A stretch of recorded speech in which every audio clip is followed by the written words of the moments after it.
over the wrongful death against accounts. Mike deneke, Brian's father, says his son often dealt with the discrimination. He took a lot of verbal and physical abuse for people. We tried to explain to him that if you dress that way and have your hair that way, people are going to get negative towards you. And that's just the way it was. And he said it's not right. They shouldn't. He's right. They shouldn't. But they did. Brian's friend and his dad explained back.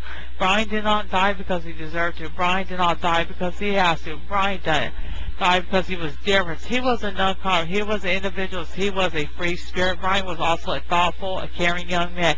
His life was full of promises. Murder deprived the community of someone who had already begun to make a difference to it, and no doubt will have made even a greater difference in the future.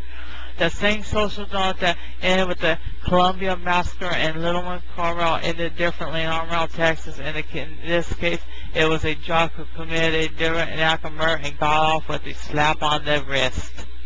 But in the meantime, Dustin Camp has graduated from high school. And yeah, I suppose if he didn't get locked up. So forget about that, huh?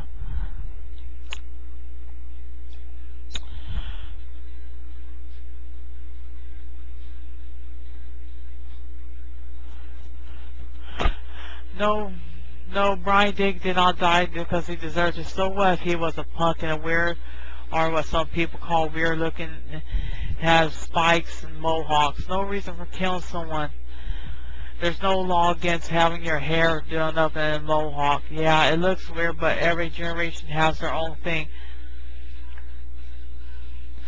You know, there's a lot of stuff that is sad. You know, Brian Deneke was this human being. He didn't deserve to die like this.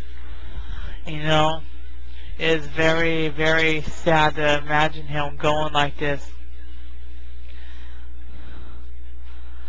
I know it's a lot of people use a conformist or something, but I've seen that darn thing in here somewhere, that word.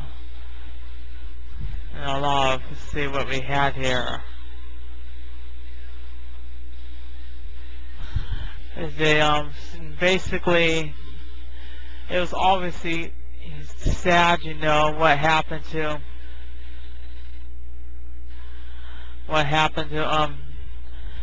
Dustin Camp. You know, no one deserves to go.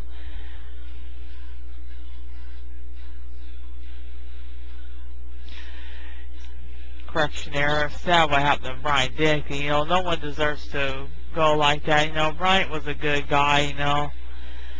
And, you know, they also, you know, Dustin probably deserved the keys to be tossed in the garbage, and that should have been the end of it, you know. He should have never saw the daylight after he got out for violating his probation, who knows how many times.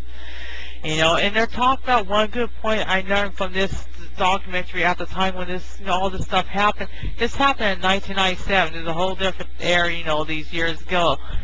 You know, when that happened, you know, there was no such thing as the word emo. That you think of Tickle Me Emo, the little red doll that laughs, and, you know, from, well, Sesame Street. You know, now people tend to go pick on these kids. These are the next food chain for everybody to pick on. And it's a sad fact, if you type in emo on your YouTube and you pull up and you go read the comments, you're going to find a lot of comments that appear to be coming from the hard rock scene, the punk rock scene, saying death to emos, go to hell you faggots, and die. And, you know, the reality is maybe some of them maybe forgot, you know, at one time that, you know, sad to say that, hey, we were targets at one time too, you know, why reflect the pain sometimes on others, you know. And I'm saying, you know, all these people probably had trouble in their life or been probably picked on as punk rockers and heavy metal people. But it's kind of sad to see that, you know, people don't realize it when they put these documentaries or even talk about Brian. They don't realize that sometimes they're repeating their actions, you know, against other groups. No one's perfect. We all done stuff that's wrong. We're not saints and we're not angels, and either we devils either. And then people want to claim to be either. But, you know, the world has to, you know, learn sometime, you know, hey, you have to just stop, you know. You know, it's a reflection of, hey, you know, if, you know, October 12th's coming up, that was the day that Ralphie Shepard, a gay guy, had passed away from his injuries. He got beaten to death just for being gay, you know. Could you imagine what his family did? No one deserves to go like that, you know. I probably need to run one of my audio tapes and somehow upload it to YouTube so people can hear one of those documentaries I ran back then. They were pretty good and accurate at the time. There's a few stuff that had changed since then, like, for example, the communist or whatever, that's a damn flag, I forgot, I can't pronounce the name, but basically they said mainly whites had defended for it, and it was something big to them. Now there's even an African American who was found that defended for the same flag and was supported by mostly these white people. So even the Oprah show had to get corrected for that, you know. So now she don't even hardly talk about that anymore because obviously they know of that happening. In fact, I should show the pictures of this. I have them on here somewhere. It's a pretty good article that people would trip out of, because a lot of people that stand for the flag don't even know that there's African Americans that helped defend for this. Sadly, you know, they were helping these white people. Sadly, of course, we're fighting the Native Americans, you know, like the Cherokee people or Cherokee people from the Indian reservation, Chemungee, and then a few of the tribes, you know, Blackfoot. There's thousands and hundreds of tribes, you know, some are official, some are unofficial, meaning they get money from the government and so on. But, you know, they were sadly chased off their reservations. We'll bring more of these different stories up too, you know. That's a whole different story there. I learned a lot of this stuff from basically research and so on. Family stories that came from different relatives related to that, but that's a whole different story there. But, you know, let's go ahead. We're going to continue with the AP article about Brian Deneke from the AP Associated Press article, and that will be coming up right next on your Never Big Ass Best News Documentaries in Minnesota. Brian Deneke. March 9th of 1978, December 12th of 1997. Brian Deneke was 19 years old, sadly, when he got killed. God bless his family for, you know, for the ones that believe in God. You know, some people worship others, including Satan. That's your business, what you want to worship. I'm not here to judge people based on religion, you know. People believe in Islam, and it's a mess out there. But, you know, people have the right to believe in whatever they want, and that's your choice. And go for it. It's a free country. America is supposed to be free, not a country of hate. But, you know, whenever something goes wrong, people are targeted for that. Hey, the gays, the hippies, now what? People, basically Muslims now people are really, they're emos getting targeted by preppy or annoying groups, and a lot of even people, some people, mostly on YouTube, appears to be some heavy metalist fans, you know, targeting the emos thing. So hate always continues. Hope one of these days we get past all this hate, people stop judging, you know. What makes me sick is to watch some of the other press, you know, I should just say CBS affiliates, you know, even from the Fresno and the other areas it appears to be, they may have been jumping this around, you know, to talk about emos, almost making as if all emos slice their wrists and commit suicide, you know. Maybe a few do, but not all, you know. Suicide's up among all other groups, too, not just in that scene, you know. But overall, suicide rates in the nation have went down, you know.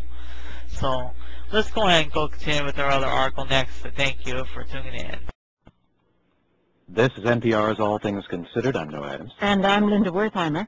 People in Amarillo, Texas have been divided by the murder of a teenager and the trial and punishment of his killer.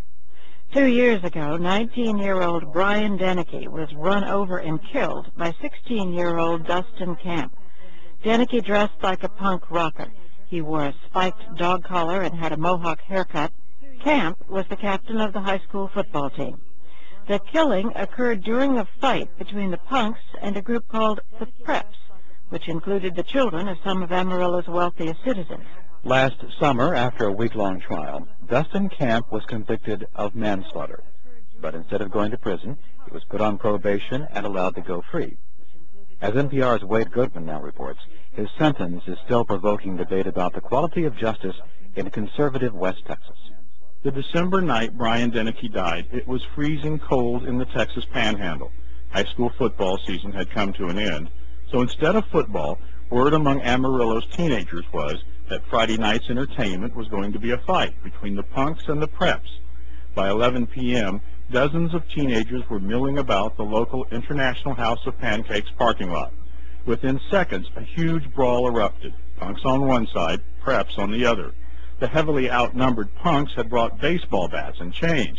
The preps fought only with their fists, except for one young man, 16-year-old Dustin Camp. Camp drove around the fight, aiming his Cadillac at punks. The first punk Camp tried to hit was Chris Oles.